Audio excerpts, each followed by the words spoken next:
Bloodstrike came out swinging, showcasing fast movement, intense gunfights, and a fresh approach on Battle Royale. But lately, I've been seeing a lot of people asking, is Bloodstrike dying? Some players say the hype is gone.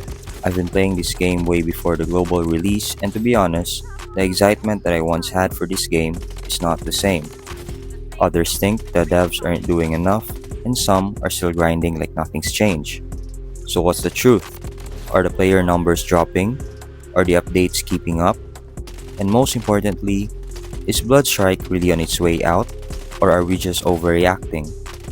In this video, we're taking a deep dive on the current state of Bloodstrike. Do take note that these are just my insights and opinion. You may or may not agree with me, so feel free to share your thoughts down below. Let's start with the game's monetization. If you've been playing Bloodstrike for quite some time, you'll notice the tremendous amount of skins that are releasing almost every week. Given the game's regular content updates, the total number of skins continues to grow. They even brought back previous legendary, ultra, and eternal skins. At this point, it feels like they're going all in on monetization. While cosmetics are a big part of keeping a game financially sustainable, there needs to be a balance between adding new content and maintaining a good player experience.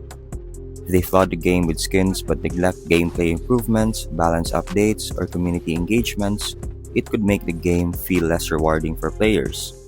Aside from the gacha stash, there's also the monthly Striker Pass. Bloodstrike have recently added free gold in the Striker Pass, and I think it's a very good idea. But who knows how long this will last? I don't know what to feel with the recent Striker Pass. I don't really hate it, but I feel like it needs some sort of improvements. The new M4 Ultra skin design is good, but why on the M4? It's been nerfed to the point that no one even bothers to use it. They also added a new weapon, the FN2000, which is way worse than the M4. I've also noticed that they like to use a single skin design for numerous guns, like for example the Venom, Lava skins, Glacier skins, and many more. To be honest, adding a single skin design to almost every weapon loses its uniqueness. Why not just make it into a camo instead of a skin? Another problem that needs to be addressed is the game's optimization. While Bloodstrike has been praised for its accessibility and performance on a variety of devices, there have been reports from players experiencing optimization problems. Some users have noted problems such as significant FPS drops and control responsiveness during critical gameplay moments. I myself have experienced a lot of FPS drops that I decided to compromise visual gameplay experience just to have a stable FPS. If you have the same problem, try using these settings. Most people play this game because of its optimization and started calling Bloodstrike a better optimized Warzone alternative. Warzone Mobile had good gameplay mechanics, a bit more tactical and realistic, which most players prefer. What's the point if it's unplayable? Majority were frustrated with the optimization issues of Warzone Mobile, causing them to switch to another game. For some reason, the global release date of these two games were exactly the same. I've been around for more than 2 decades to know that this was not just a coincidence. Gameplay differences sparked debates. Some players preferred Warzone Mobile's realism, while others enjoyed Bloodstrike's arcade style and fast-paced action. A game can have the best mechanics, graphics, or even the most realistic gameplay, but if it's not accessible, it won't succeed in the long run. However, after the decline of Warzone Mobile, it seems like Bloodstrike isn't pushing itself as much as before. Bloodstrike initially thrived because it was seen as the better alternative to Warzone Mobile. There's a strong competition, developers are forced to innovate and improve to stay ahead. But with Warzone Mobile struggling, Bloodstrike might feel less pressured to optimize, fix issues, or introduce meaningful gameplay updates. Instead, they've been focusing a lot on monetization, constantly releasing skins rather than major improvements.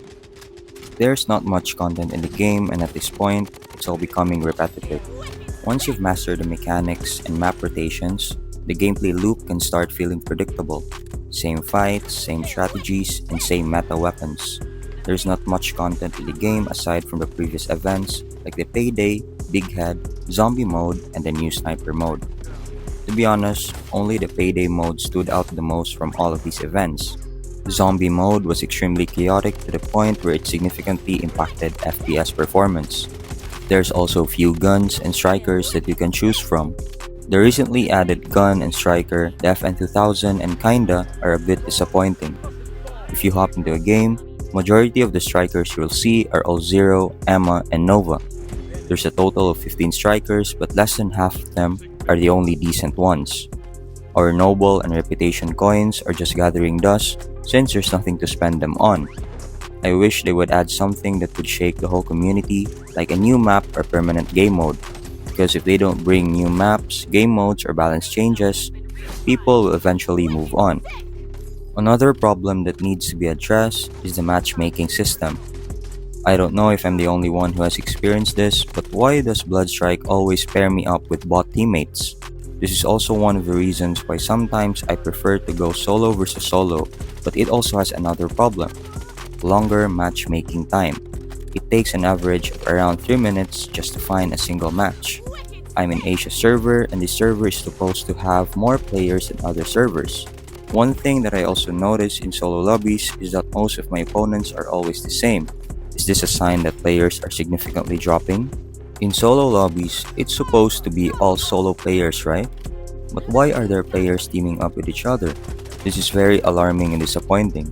Here in this clip, I noticed two players that are not fighting against each other even though they are very close.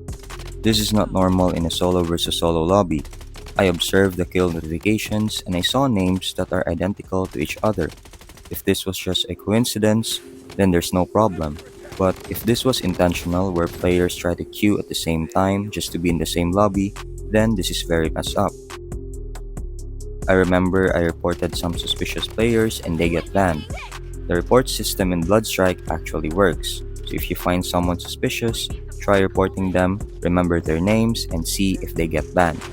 So if this is the current state of Bloodstrike, why is it that there are still people playing this game? It's common for players to keep playing out of habit even if they are getting bored, or maybe they just don't have any other alternative. To be honest, I like this game.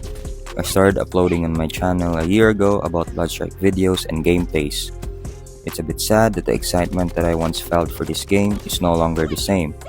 I still have a bit of hope for this game, but I'm also open to explore other alternatives in the future. I was actually looking forward to playing Delta Force Mobile, but for some reason, they postponed the release date to April, which was supposed to be in January. Unfortunately, I heard some news that this game doesn't have a game mode for Battle Royale just yet. So hopefully in the future, they'll consider adding this game mode since there are a lot of players, including myself, who definitely prefers a BR mode. Right now, I'm looking forward to Bloodstrike's 1-year anniversary since its global release, and expecting to see something interesting that can change the flow of the game. I'm hoping that they have something good in store for the Bloodstrike community. Aside from adding more skins, they should work on adding a new map, new permanent game mode, and new events that are worth grinding. Bloodstrike isn't dead yet, but if they don't take the initiative to make something happen, it might not survive much longer. Will it bounce back? Or is this the beginning of the end?